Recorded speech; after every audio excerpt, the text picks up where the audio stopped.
like to thank you all for coming out tonight. It's really it's refreshing to see people that are interested in what's going on in our government.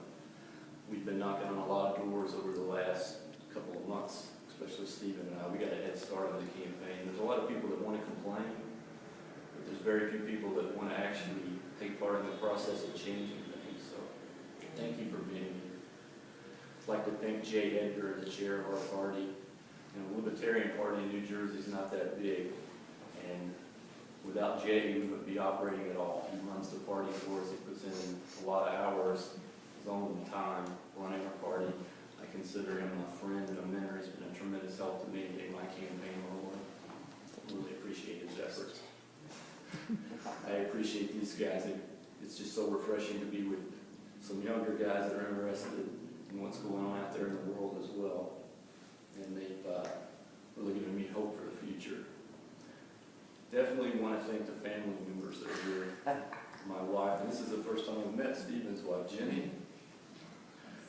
I had no idea the campaign was going to be as time-consuming as it's been this quickly.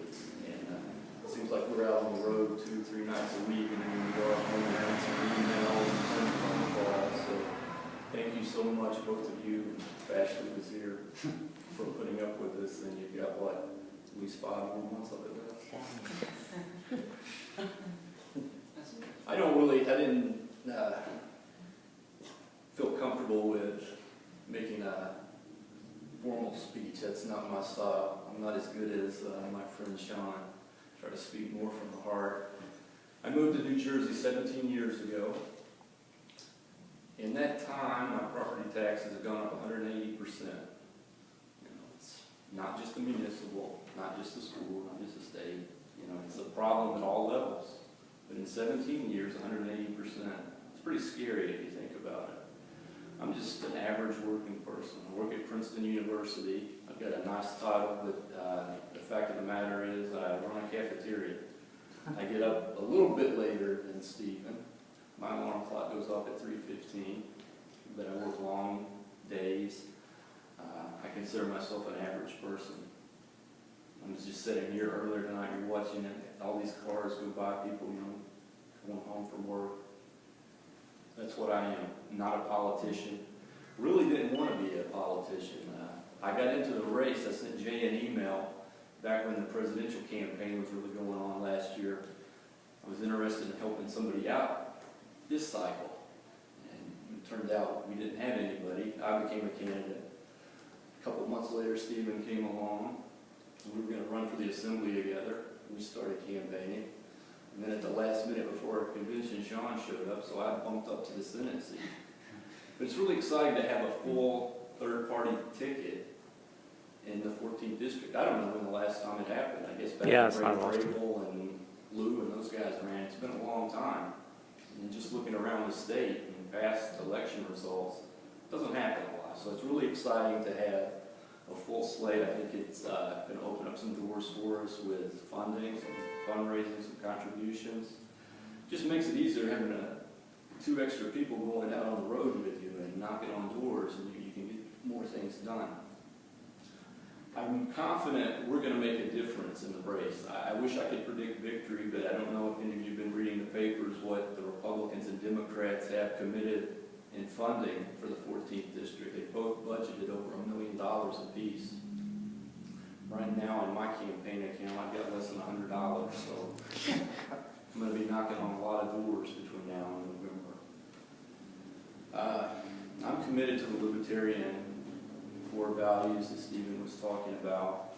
The biggest thing that drives me is I just think our government has simply gotten way too big and way too intrusive in our lives. The events that happened in Boston, it was obviously a terrible act, and to see the people in Maine lost their lives, and people will never be the same after that. That was terrible. But what happened at the end of that week, where there was armored personnel carriers in the streets, and the police were kicking in doors without search warrants, that scared the hell out of me. It scares the hell out of me that that's happening in this country today. It scares me more than the bombs. It does. It terrifies me that things like this are happening. me is, like I see these two young men and the three young men that were here earlier that care enough about the process to get involved in it. I see that there's hope for the future. I was very, very discouraged this time a year ago. I had given up on the political process completely. I was as apathetic as you could be.